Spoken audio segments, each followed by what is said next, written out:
Books, books. I like books. I'm gonna read them all. Hi readers, Chris here. Welcome to my channel where I review fantasy, Stephen King, all sorts of books, and today I'm going to be talking about my least favorite books from 2023. At first I thought maybe it was too late to do this video, but I'm still seeing people post like best and worst lists, so it's never too late. And normally I would do a top 10, but this is the first year now since I've been on BookTube where I could not find 10 books to put on my worst list, which is fantastic. I only found 7. That's amazing. And even then, it was like kind of a stretch to get to 7. So I think that means I had a pretty good reading year in 2023. Now, before I jump in, of course, I just want to say up front, I am not saying that any of these books are bad. In fact, I have heard from some of you who I know really like some of these books, at least 2 in particular. So I am sorry in advance that some of these books are on my list. Some of them may be controversial choices. So in the spirit of not being too, mean, I guess, I decided I'm not going to rank these books. Since they're only 7, I'm going to try something different, and I literally thought of this 5 minutes ago, so hopefully it goes well, and I'm going to give out some bad book superlatives. So if anyone doesn't know what a superlative is, those were the things you got in school for most likely to succeed, class clown, stuff like that. So yeah, I'm going to go through these books in the order of which I read them, and I will assign them a superlative as to why they were my least favorite books of 2023. So let's jump in with the first book, Rose Madder by Stephen King, and this book is winning the award for most frustrating book of 2023. Why is this the most frustrating book?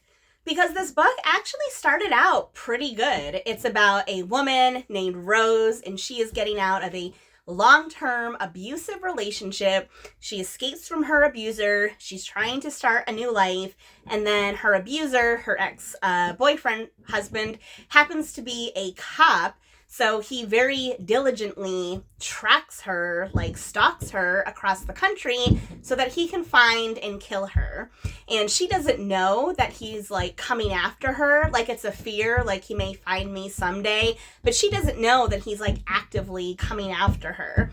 So this could have been a really empowering story about a woman escaping abuse. However, at the end of the book, it takes this weird supernatural turn that just completely ruined it for me. It just completely ruined it for me. I was invested in Rose. I was invested in her story. I was invested in her success from getting out of this relationship. And it just totally went off the deep end, for me anyway. So unfortunately, this ended up being really frustrating because the ending just totally ruined the whole book for me. And again, I know there's people out there that really like this one, but I've read almost 50 King books by this point. Almost 50. So I know what type of King books I like and which type I don't. And unfortunately, I just don't like this one. Number 2, another controversial pick, probably. This book wins the award for silliest book of 2023, and that's going to be Once Upon a Broken Heart by Stephanie Garber.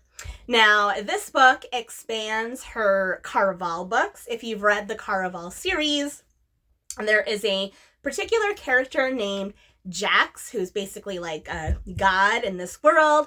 He's very mischievous. He might be evil. He might not be.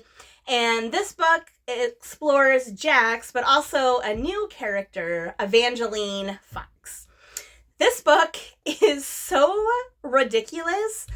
Honestly, I could literally feel my eyes, rolling in my head as I was reading this.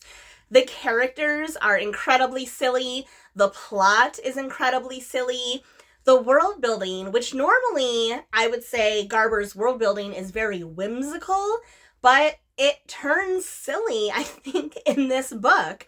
And I know some people really like this one because they like Jax, and I understand that because I think Jax is an interesting character, and I wish the story was about Jax and not about Evangeline.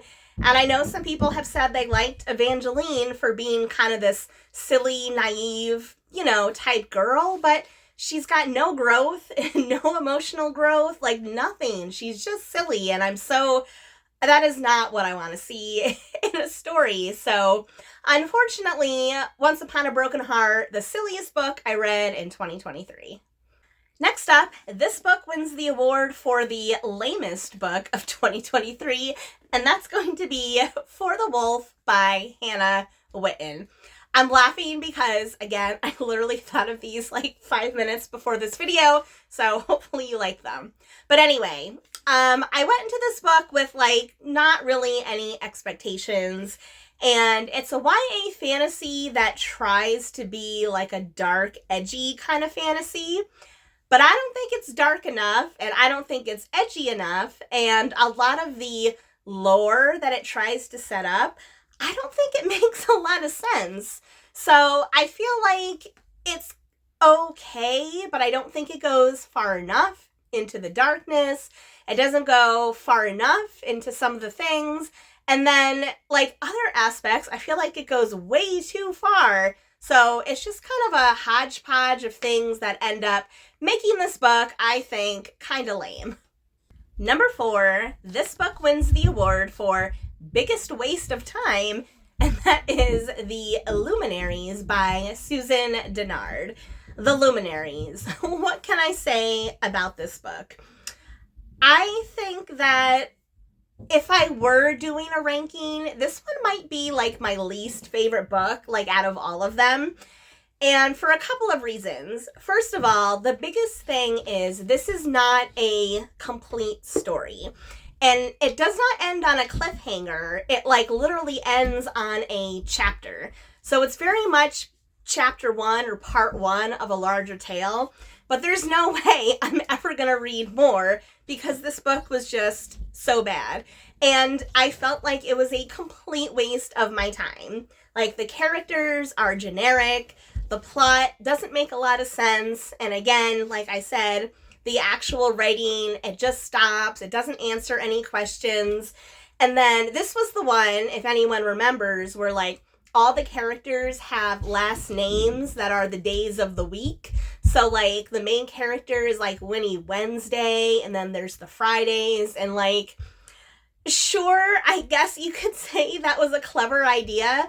But by like chapter 10, I was like, okay, enough. I don't need to keep hearing these characters' names, keep hearing these days of the week. So I thought that was so corny, so ridiculous. So yeah, out of everything I read in 2023, this book was the biggest waste of my time. Number 5, this book wins the award for most random, and that is going to be Siren by Angie Sage. This is the 5th book in the Septimus Heap series, and this is the book, unfortunately, that has caused me to abandon this series, which is a shame because some of the series was really good, but this one just killed it for me. Because this book is so random. First of all, like very little actually happens in it, and for such a chunker, that's surprising. Second of all, everything that does happen in it is like, it's so random. It doesn't have anything to do with like any of the other books. There's no overarching story. There's no like main plot point. There's like, it's just so random. I don't know how else to explain it other than that. And like I said, this book was so, quote unquote, I shouldn't say it's bad. I disliked this book so much that I will not be continuing with this series. Book number 6, which is the only book that I don't physically have on me, is going to be Threads That Bind by Kika Hatsupalu. And this book wins the award for most infuriating. I actually sold this book on PANGO. I am so happy that someone took it off my hands. I had a beautiful Owl Crate edition, and I was sad to like see it go from that perspective, but This book was absolutely infuriating, and the number one reason is because I don't like politics in my book. And like, I have no problem with books that address politics. There's good ways that you can do that with allegories and all sorts of stuff, but this book just blatantly, this fantasy book based on Greek mythology, literally focuses on American politics, using actual American political terms, referring to groups as conservatives and liberals, and that totally turned me off. I felt that was so unnecessary, did not belong in this book whatsoever. Again, there's ways you could have done it if you wanted to, but yeah, so that is why Threads That Bind was one of the most infuriating books that I read in 2023. And finally, that brings me to number 7, the last book on my list, and the most recent book I read, and that is going to be Omen of Ice by Jus Accardo. I don't think I'm going to review this book because this book is winning the award for not living up to its full potential. Not living up to its full potential. So this book is supposed to be about humans and fairies. And in this world, humans are trained from birth to be these warriors, and then they are assigned to protect a fairy. This is like their calling, their job. I thought that was like a cool setup because normally in these types of stories, fairies are the ones that are like all powerful, like not humans. Why would they need a human to protect them? So I thought that was a good setup. And the book tries to execute that, except the female warrior in this story, Caltania, she gets her ass kicked all the time. Like, she's not a good warrior. She's not good at her job. And I guess, like, they try to make it so that the fairy that she's assigned to, like, has to save her because that's how they start, like, falling in love with each other. But it's like, from the second these two meet, they're clearly attracted to each other. They say it in the book. So then they try to make it like this long drawn out thing, which it's really not. And again, she's always having to have someone else save her. So she's clearly not that great at her job. So again, I think there were some good ideas in here. So the fact that it couldn't like execute on them is really disappointing. So that's why I'm saying that this book did not live up to its full potential, and that's why it ended up on my list. So there you have it. Those are my 7 least favorite books from 2023. And just to end this video on a positive note, here is a sleepy Roscoe. He just got a bath earlier today, so he's all nice and clean and fluffy, and he smells good. And we've decided, our family have decided that his new nickname is Loverboy because he doesn't just do this to me. He literally does this to everyone. Everyone that comes into our house. He's just full of love.